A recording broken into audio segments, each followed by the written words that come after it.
Ondes multiples présente On a tous une histoire.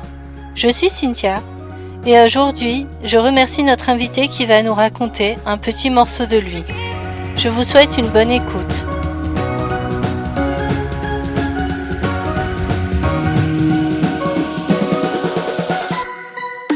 Bonjour, je m'appelle Angelina, j'ai 54 ans et j'ai subi une intervention il y a 7 ans en arrière. Je me suis fait faire une gastroplastie suivant la méthode McLean. Voilà. Donc après cette opération, j'ai perdu 40 kilos et j'en ai repris 10. Et là, je vais me refaire réopérer parce que j'ai beaucoup de problèmes avec cette opération depuis 2 ans et demi, 3 ans. Voilà. Je vais me faire un bypass, où il faut suivre aussi un long protocole avant de se faire opérer. Mais bon, avant tout ça, je suis déjà née, je faisais 4,2 kg. J'étais un beau bébé. Courant les années, j'ai toujours été rondelette. En sixième, j'ai pris 10 kilos en une année. Les étés en Sicile, c'était pareil. Je me suis donné la peine d'être obèse, on va dire.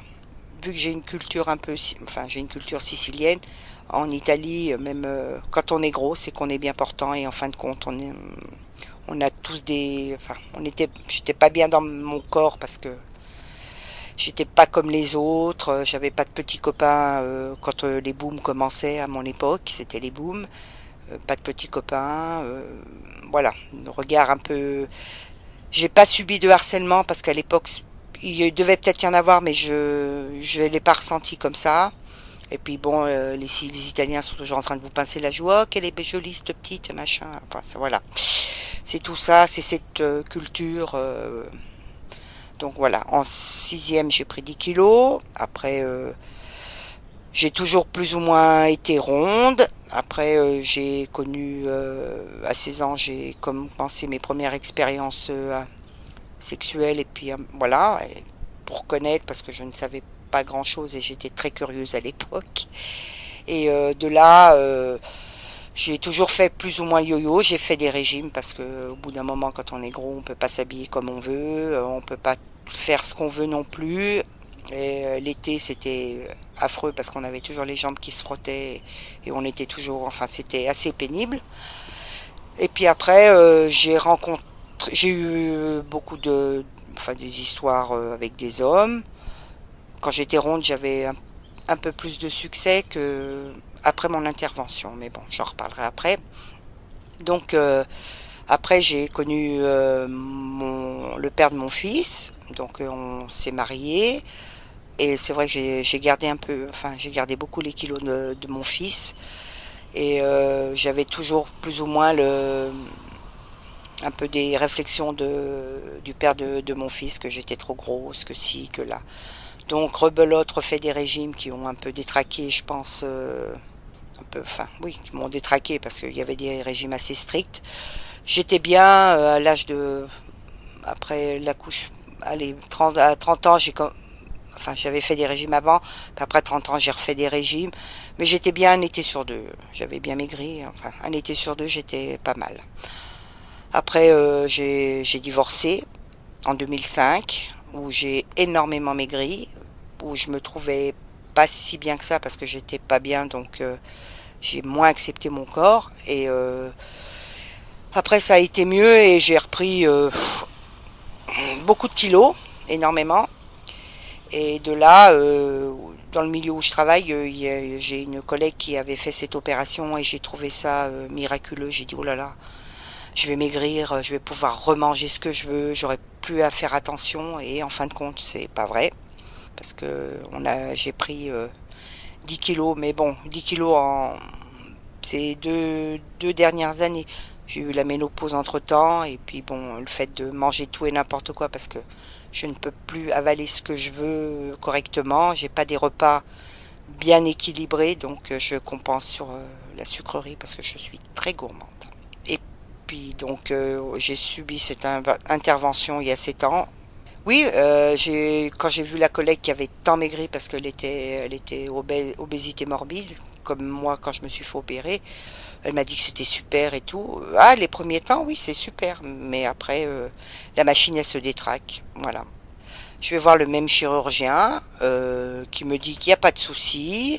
Mais par contre, lui, j'ai 2 cicatrices horizontales sur le ventre. Il m'a dit que c'était réversible, que pendant 15 jours, on devait manger mixé. Après, on pouvait réintégrer les morceaux et qu'il n'y avait pas de souci. Donc pour moi, j'y ai cru. J'ai pas eu de suivi particulier, à part aller voir un psychologue une fois qui m'a dit oui, oui, il n'y a pas de souci, vous pouvez maigrir, il n'y a pas de problème, c'est bon. Donc voilà, je me suis lancée.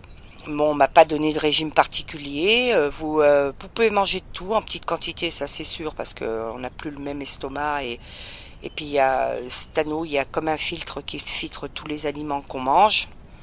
Donc voilà. Alors la méthode McLean, c'est un anneau qui nous met sur l'estomac. Et sur cet anneau, il y a un genre de filtre qui filtre les aliments. Donc il faut beaucoup mâcher pour que les aliments arrivent bien mâchés au niveau de ce filtre. Si on mange des morceaux trop vite, on vomit. Ça remonte tout de suite. Quand on est contrarié, ça remonte. Les gros morceaux, quand on mange vite. Et cette méthode, ce chirurgien, lui, ouvrait le ventre. Il y en avait d'autres qui faisaient par cellio, mais bon, à l'époque, j'ai pas réfléchi et je me suis lancée, quoi.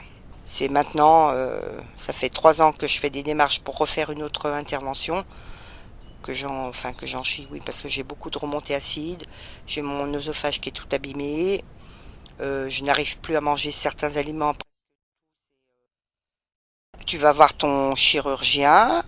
Il t'explique, il te laisse quelque temps en te disant pour prouver votre bonne foi, il faut maigrir un petit peu. Donc j'ai fait attention quelque temps, j'ai perdu 3-4 kilos, il m'a dit oh c'est bien, donc je peux vous opérer. Mais ça a duré, en une année, j'ai été opérée et tout ça, ça a été assez vite. Donc après ils m'ont dit vous allez manger mixé après l'opération pendant 15 jours. Après, vous pouvez réintégrer les morceaux et après, vous êtes tranquille. Donc, j'ai suivi tout ce qu'il m'a dit. Bon, j'ai eu des moments au début où je vomissais parce que je ne mastiquais pas assez et je mangeais trop vite parce qu'on garde les habitudes de quelqu'un d'obèse qui mange, on mange toujours assez vite et voilà. Là, il faut prendre son temps, il faut pas être contrarié, faut être tranquille. Mais bon, c'est peut-être pas toujours le cas. Après, pendant 3 ans, j'ai toujours mangé ce que je mangeais d'habitude, mais j'ai rajouté des cochonneries au fur et à mesure des mois parce que je me suis dit, enfin des années, en me disant, j'ai ça, je suis tranquille, je vais pas regrossir. Pour moi, c'était bien. L'opération, pour moi, elle s'est bien passée. Bon, ils m'ont ouvert le ventre, j'ai eu de belles cicatrices horizontales et j'ai eu 40 points, je bavarise et puis j'ai fait ça en plein été, ça a été très pénible. Et puis oui, j'ai maigri assez vite. Non, j'ai pas eu vraiment mal, fallait que je fasse attention quand je toussais. Mais après le reste, non, j'ai pas eu de douleur. Non, j'ai pas eu de douleur. C'est quand je mangeais trop vite que je vomissais, oui, ça me faisait mal, mais j'ai eu quand même une ceinture abdominale pendant 3 mois. Puis en plein été, c'était pas top, les bas de contention, ça. Enfin, c'est pas des opérations à faire l'été, il fait trop chaud et on n'est pas tellement bien. Je me suis fait opérer en juillet. En octobre, j'ai repris le boulot vers le mois de fin septembre. J'avais presque perdu mes 40 kilos déjà. Oui, oui, j'ai vite maigri. Parce que bon, on mange plus les mêmes quantités et voilà. C'est les opérations, ça consiste à ça, c'est vite maigrir et puis vu qu'on mange plus les mêmes quantités déjà, je pouvais pas manger une assiette de pâtes comme j'avais l'habitude de manger, on mangeait 3-4 cuillères à soupe. On peut plus manger les mêmes quantités, on peut manger de tout mais les quantités sont très réduites parce que si on mange trop, de toute façon l'anneau le fait sentir, ça remonte, hein. On revomit directement. Comme je dis, bon, au début, ça a été un peu dur. Après, bon, j'ai su gérer plus ou moins ces vomissements et tout ça. Puis après, j'ai mangé trop de cochonneries, ce qui m'a fait prendre 10 kilos. Mais bon, les 10 kilos, je les ai pris ces 2 dernières années parce que j'ai eu la ménopause entre-temps. Et puis bon, je compense maintenant mon alimentation avec beaucoup de cochonneries. Je suis très sucrée. Je mange à n'importe quelle heure. Le midi, je faisais toujours mon repas, mais bon, je grignote beaucoup. Je grignote énormément. Donc c'est ce qui m'a fait prendre cette prise de poids et une mauvaise alimentation. Voilà, c'est surtout ça. Là, je me sens bien avec mes 10 kilos en plus. Ça me perturbe pas plus. C'est sauf que je peux pas mettre mes jolies robes des iguales, c'est tout. Mais autrement, le reste, ça va bien. Mais bon, quand j'ai beaucoup maigri, ouais, je me suis sentie un peu midinette. Mais je n'ai pas eu le succès tant souhaité vis-à-vis des hommes. J'en avais plus quand j'étais plus ronde. J'avais plus de succès. Et, voilà, c'était. Je pense que j'avais une carapace et après ma carapace est tombée et j'étais peut-être moins avenante, moins souriante, moins entreprenante. Je sais pas que j'en ai souffert, mais bon, j'ai eu du mal vraiment à trouver quelqu'un de stable et voilà, c'était juste pour tirer un coup comme on dit. Et puis voilà, il n'y avait pas d'histoire. J'ai vécu des belles histoires, mais bon, ça n'a pas duré. Oui, alors j'ai perdu des seins, l'estomac, enfin j'ai un peu la bavette, mais pas trop. J'ai cette chance. On m'a dit que j'avais une peau qui revenait bien. J'ai eu cette chance, mais j'avais envie de me faire enlever ce surplus de peau, surtout au ventre. Donc je suis allée voir aussi un chirurgien esthétique sur Grenoble, qui prenait en charge quand même. Et quand je suis arrivée, que je lui ai fait voir ma jolie cicatrice, elle m'a dit, mais ma pauvre dame, je peux rien faire pour vous. On a déjà dit à ce chirurgien qu'il fallait pas opérer comme ça, faut faire des cicatrices verticales. Parce que si je faisais la chirurgie esthétique, ma cicatrice que j'avais horizontale elle risquait de se nécroser. Donc j'ai tout laissé tomber. J'ai dit, je mets des grandes culottes qui camouflent un peu le ventre et ça va bien. Vu que là, je dois refaire une intervention, ça va faire bientôt 2 mois que j'ai changé tout ça. Je bois plus, je mange plus de légumes, je fais un peu plus de sport parce qu'il faut, enfin du sport. C'est un bien grand mot, je fais de la marche à pied. Je sors le chien, c'est tout. Et voilà, là j'ai commencé, je rebois, je remange plus de légumes parce que je n'en mangeais presque plus. J'ai arrêté de grignoter, j'ai arrêté beaucoup de choses pour pouvoir avoir ma nouvelle intervention qui sera peut-être cette année parce qu'il y a un protocole assez long qu'il faut que je suive absolument parce que avec l'âge on prend plus conscience de certaines choses que je n'ai pas pris il y a 7 ans. Moi, il y a 7 ans en arrière, j'ai trouvé ça fabuleux de maigrir et j'ai pas cherché plus loin que le bout de mon nez. Voilà, je pense que c'est ça. Alors, ce qui s'est passé, c'est que je vomissais de plus en plus. Je mangeais trop de fromage parce que le fromage passait bien, tout ce qui était pommes de terre passait bien. Après, je ne pouvais plus manger de pâtes à part une cuillère à soupe et encore, j'avais tout de suite ce blocage au niveau de mon anneau parce qu'on sent quand il y a un blocage qu'on a mangé ou trop vite ou, enfin, il y avait des aliments qui ne passaient plus. Donc j'ai recommencé à vomir assez souvent, fréquemment, et mon œsophage est énormément abîmé. Donc c'est pour ça qu'on me propose un bypass. Voilà. Toutes ces choses, vomir, plus pouvoir manger certaines choses que j'aimais bien, que j'arrivais plus à manger. Alors des fois ça passait, d'autres fois ça ne passait pas. Donc je changeais ma manière de manger. Alors ça fait que je grignotais énormément, et ce qui était pas bon non plus. Donc de là, j'ai commencé à faire d'autres démarches je suis retournée voir où j'ai été opérée parce que je me suis toujours fait suivre. J'allais voir mon chirurgien qui est parti à la retraite depuis quelques années. Ouais, ça va faire 4 ans qu'il est parti. Mais j'y allais toutes les années. Il me demandait si ça allait bien. J'ai dit oui, oui, impeccable. Au début, il me disait que je pouvais manger qu'un pot de yaourt et en fin de compte, pour moi, c'était un peu plus qu'un pot de yaourt. J'arrivais à manger de la viande rouge que normalement avec cette opération on peut plus en manger. Et moi quand j'avais des envies, comme les femmes enceintes, j'avais une envie de viande rouge comme le carpaccio, je mangeais bien, ça descendait bien. Actuellement, je peux plus en manger. Même la viande blanche ne passe pas très bien. Et voilà. Donc les œufs, ça passe, mais moyen.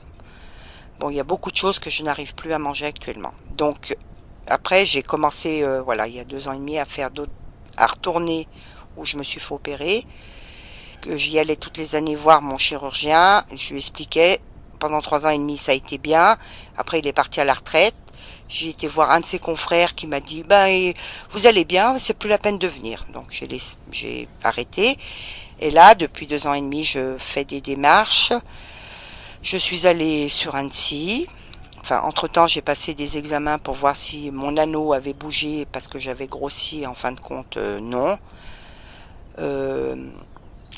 Après, je suis allée sur Annecy voir un spécialiste aussi qui opérait comme ça. Il m'a dit, moi, je ne touche pas ça. Voilà. Et l'année dernière, j'ai eu 2 rendez-vous, un sur Chambéry où il m'a dit, vous prenez des cachets pour vos acidités, ça passera, vous inquiétez pas.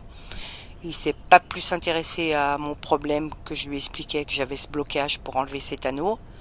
Parce qu'on m'a dit que c'était réversible, mais c'est pas vrai.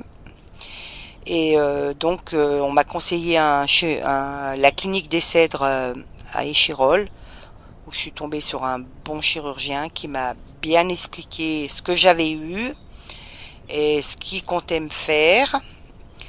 Et depuis septembre l'année dernière, j'ai passé beaucoup d'examens, donc des gastroscopies où ils ont vu que mon œsophage était très abîmé.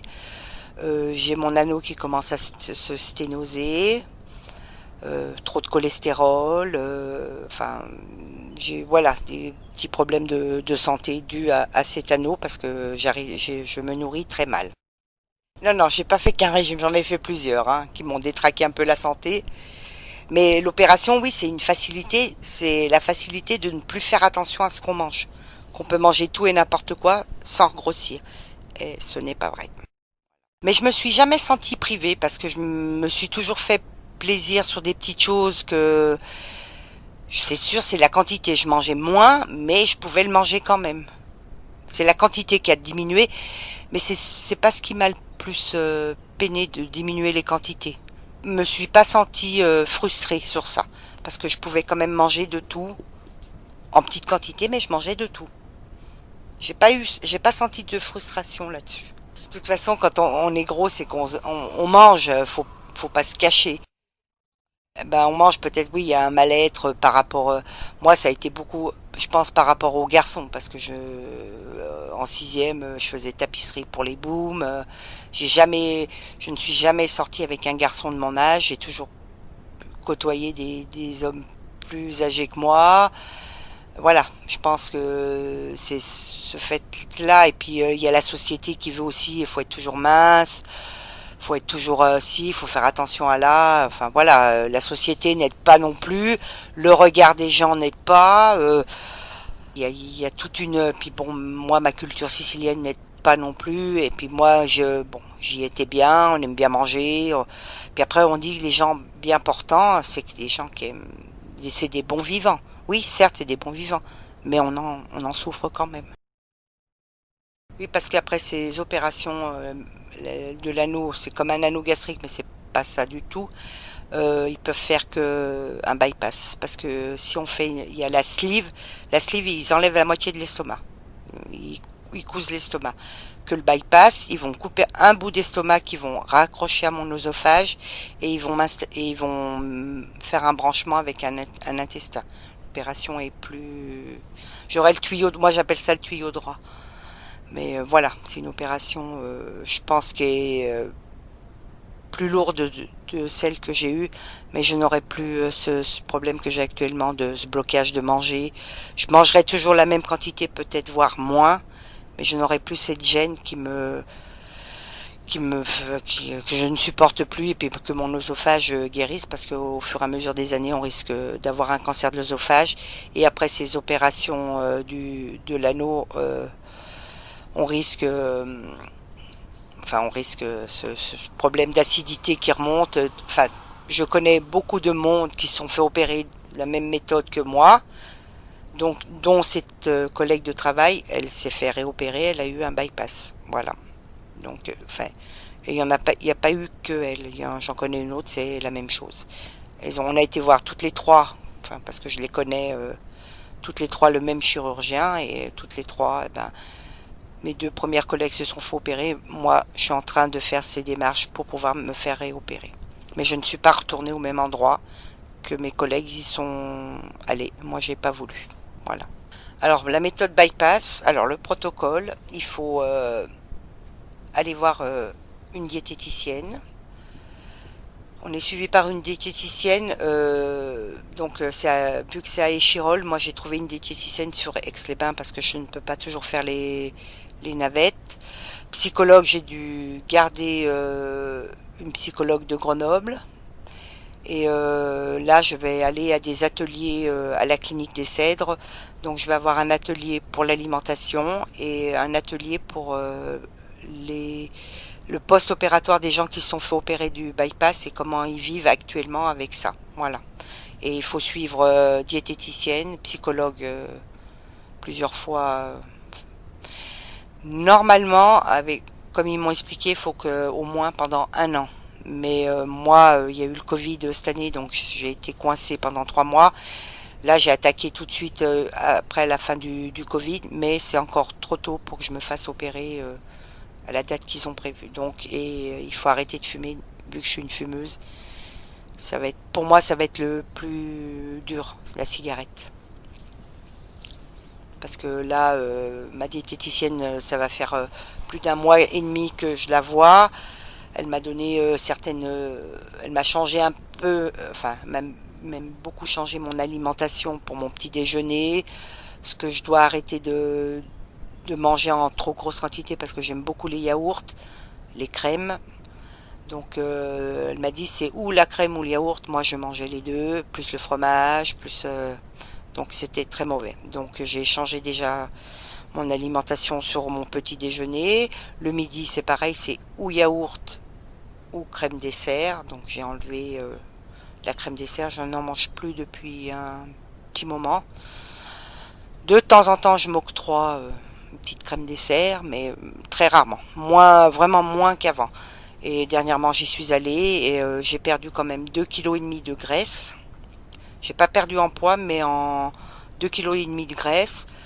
Vu que j'ai recommencé à boire énormément, à marcher plus, donc il y a certaines choses qui se sont qui se sont enlevées quand j'ai été la voir au début. On monte sur une balance, ça vous dit tout ce que vous avez, du gras, pas assez de sport, pas assez d'eau, enfin tout ça. J'ai perdu 2,5 kg de graisse. J'ai cette chance, je n'avais pas de graisse autour des organes vitaux. C'est déjà une bonne chose, mais bon, je les avais ailleurs. Et je les ai encore. Mais le protocole pour le bypass est très long. J'aurais dû être opérée fin août et ils veulent reculer parce qu'il faut arrêter le tabac. Pas tant l'alimentation parce que vu que j'ai eu l'anneau, je sais les quantités ne seront pas beaucoup. Par contre, faudrait que je fasse 3 repas normaux, enfin dire 2 repas normaux, midi et soir.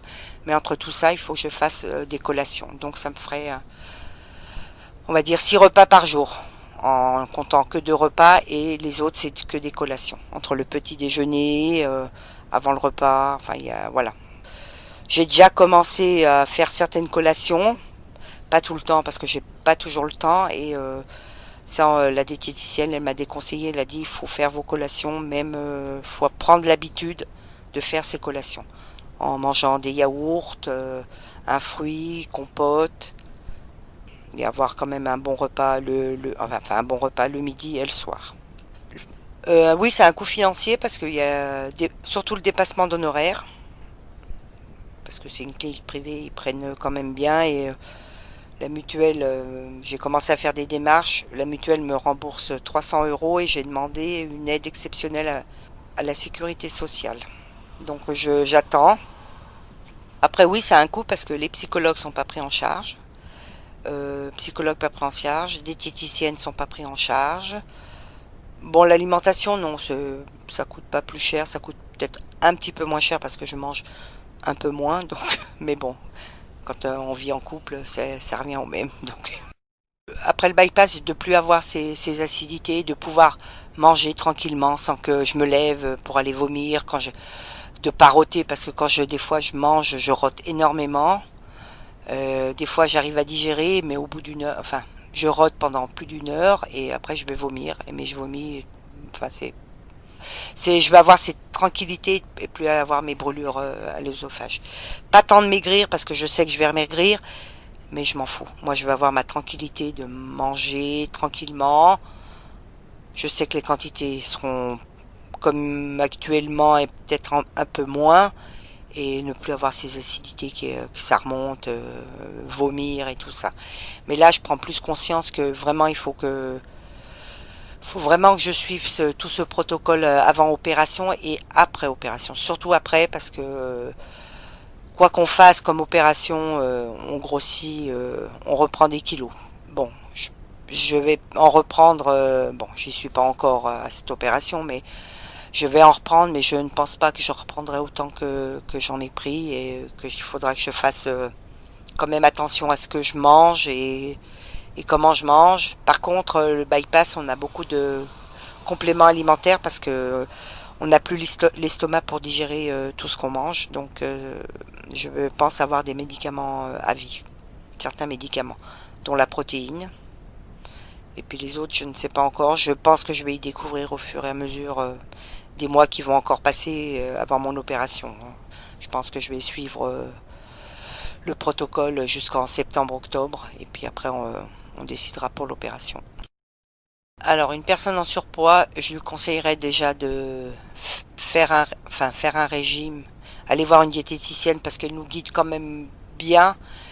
C'est sûr, ce qui est pénible quand on fait des régimes, faut s'y tenir c'est toute sa vie. Et c'est pas toujours évident de suivre un régime. J'y ai vécu, donc c'est pas toujours évident. Et les opérations, c'est pas des miracles à tout. Quand on a un corps de gros, on reste gros dans sa tête, dans sa manière de manger vite. Moi, je pense que j'ai eu cette opération, mais on reste toujours gros dans sa tête, dans beaucoup de choses, dans les quantités qu'on prépare et qu'on dit oh je vais manger tout ça, puis en fin de compte on mange même pas la moitié, si c'est le quart. Et puis la manière de s'habiller aussi. Au début, j'osais pas trop mettre de choses près du corps parce que j'avais toujours un peu cette image de gros. On met toujours des trucs assez larges pour cacher un peu les bourrelets. Plus soigner ça, savoir pourquoi on est gros, pourquoi si, et après on peut dire faire un régime ou se faire opérer. Mais toute opération n'est pas anodine et il faut bien se renseigner sur beaucoup de choses et même aller voir plusieurs chirurgiens pour avoir plusieurs avis et comprendre des choses. Merci d'avoir écouté ce podcast. Il était présenté par Cynthia. La réalisation était faite par Cynthia, la musique était de Jorm et les dessins étaient de Jasper. Si vous voulez participer, vous pouvez me contacter par mail à podcastonmultiple@gmail.com. Tous les liens sont dans la barre d'infos. Parce qu'il existe autant de sexualité que de personnes, parce que nous n'avons pas tous la même histoire, la même éducation, la même culture, les mêmes désirs et les mêmes tabous, nous avons tous nos différences et nos libertés. À travers les portraits intimes de ces témoignages, le but est de délivrer une expérience et non pas la vérité. Les propos de nos invités n'engagent qu'eux.